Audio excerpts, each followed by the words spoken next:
Hello and welcome to Spirits in the Theater. I'm your host, Mike Mayashiro.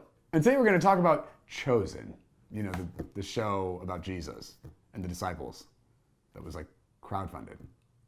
That one. You guys, this show is so good. It's a Christian production, so you naturally have to kind of brace yourself, right? But this is like a different cut. It's like, ooh, this is something else is going on here, which is awesome. There are moments of like cheesy B film, Christian, whatever, but most of it was awesome, okay?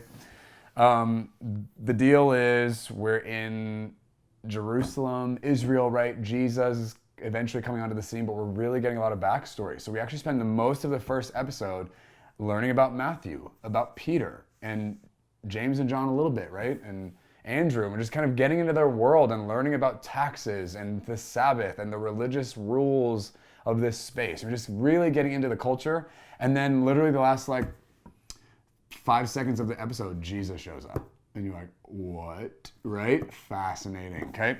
And then you go into it. There are 8 episodes total of the season.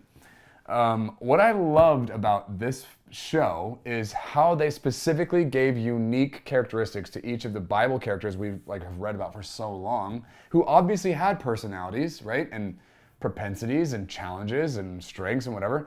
And so these characters got to come to life in a way that felt genuine and sincere and believable, right? So we have Matthew, who's the character that's played by this actor is got a twitch, and he's a bit quirky, and you can tell there's something else going on with him. He's not just doing some shameful job. He's also got a weird social obscurity about him. He doesn't know how to relate to other humans, and is just very calculating and socially awkward, and you're like, what? And he's consistent throughout. I watched this with my roommate, and he really liked Matthew's character. He's just so fascinated by him, and I'm like, he makes me uncomfortable. Kind of. Mostly. Anyway, but it was cool to see him hold that throughout the entire series. He just continued to demonstrate that challenge in the midst of his own journey.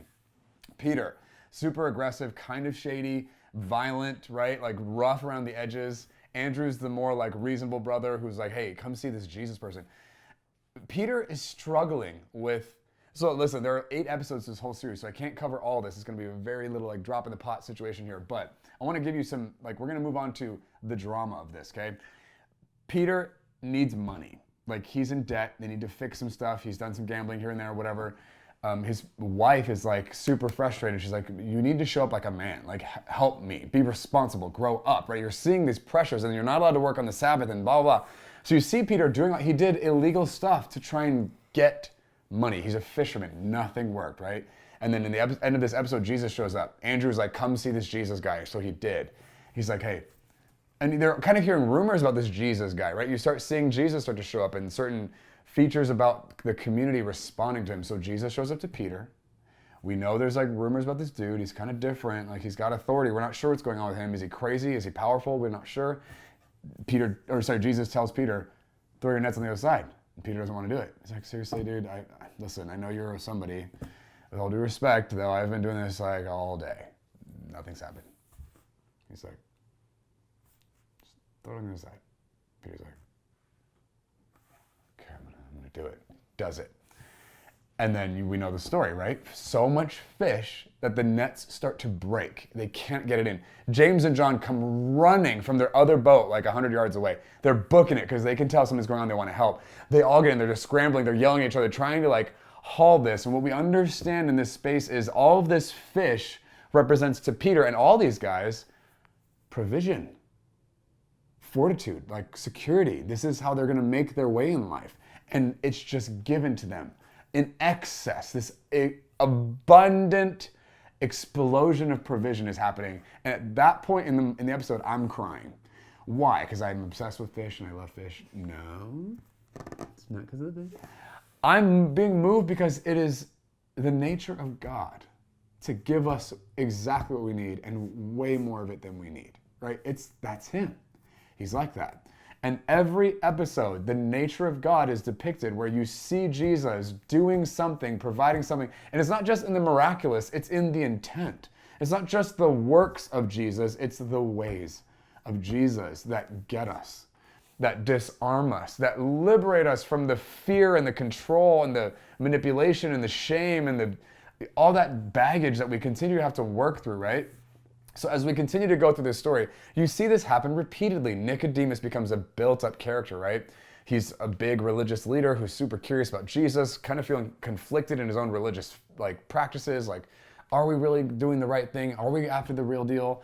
Is this complete? Is it finished? What's still going on here? He's got a lot of questions, and most of the guys around him aren't asking questions. They're trying to continue to assert their dominance, establish their authority, grab whatever else is available that they can lord over the people. And Nicodemus is a little different than everyone else. He seems to have a value for the truth.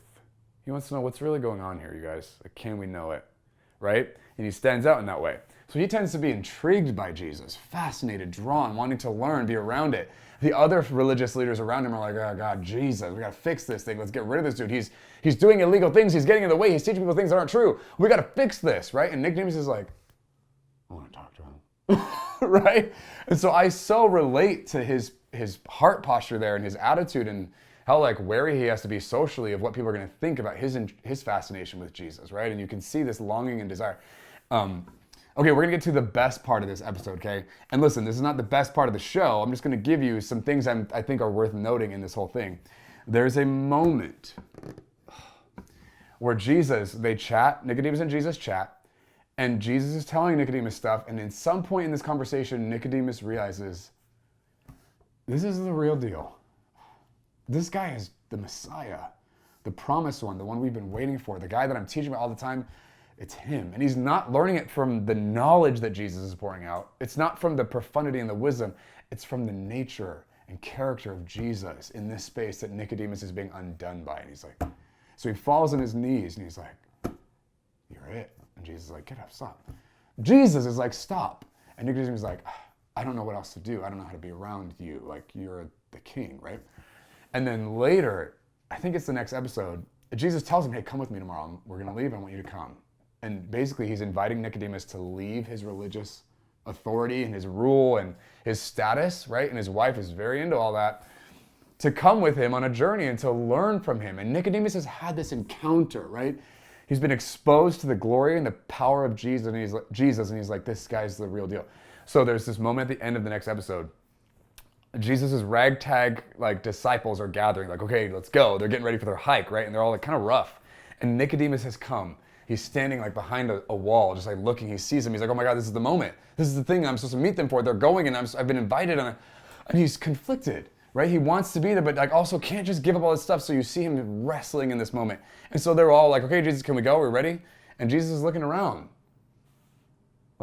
yeah, 1 second. And he's waiting. He's is it coming? And you can see the concern and the little bit of disappointment. Is it coming or not? And then he realizes, and so Nicodemus sits there and he leans against the wall and closes his eyes and just melts in his own inability to give up all these other things that matter too much to follow this guy. And so Jesus is like, okay, yeah, let's go. And they leave. And you can feel as the audience member, your heart breaking for this guy, he's doing what we all hope we won't. We're afraid we might, right? Maybe we are. Maybe that's us right now. There's ever the invitation from God, right? And it's not a one-time thing. That would be really convenient, wouldn't it?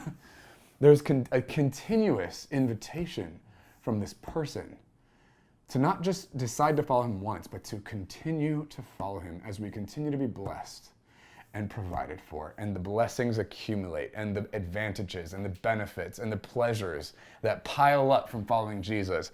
And he continues to call us out of the boat where all of our stuff is. Hey, get out of there. Come onto the water with me, where you don't have control, where you don't have all those things sitting around, where you're not comfortable and you don't know what to expect. Come with me, right? That invitation continues to be there. And so we see this moment where Nicodemus says no, doesn't want it. He wants control. He wants security. He wants comfort.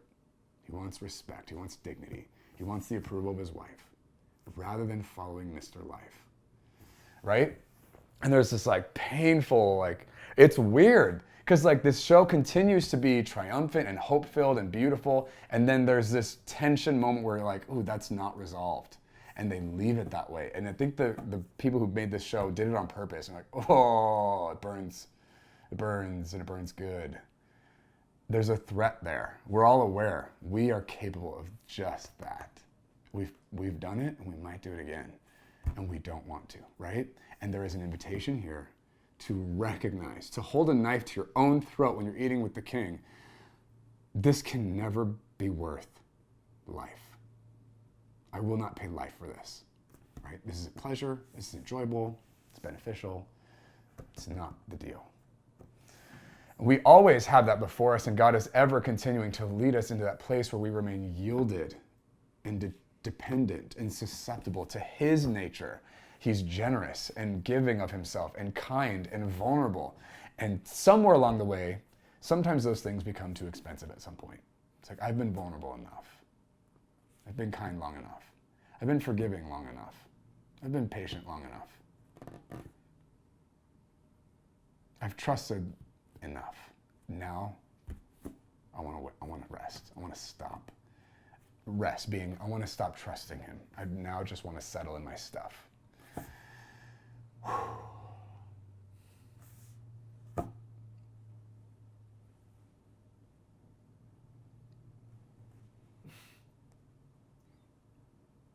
I'm going to wrap it up. I'm just not sure how to do it yet. Hang on. It's fine, it's fine. So we want to resolve in ourselves, not by our might or our power or our conviction and our will, but by our yieldedness to a Spirit, the Holy Spirit before us, in us, deeper than us, to guide us, and that we would continue to say yes, even as it continues to cost us, even as we continue to lose, that he's still the actual victory. You guys, we can't assess that with our minds. It has to happen with our hearts. We have to cast our lot with him to experience the revelation of life. And that invitation is before all of us. And it continues to be there. And I hope we continue to choose it. And remember, guys, when you're watching a movie or a Christian TV show, you're never alone. Thank you for watching this episode. Remember to like it and leave a comment. Favorite episode in the show? Favorite moment? We'd love to know that. Be sure to subscribe to my channel, you guys. Hit that bell button so you can get notified the next time we produce a new episode. If you haven't heard the gospel before, or you'd like to hear it again, we put a link in the description below down here for you to check it out. I preached the gospel at the Numa Symposium recently, and we pulled it out of that whole segment to make it available to you guys for free. So be sure to check that out.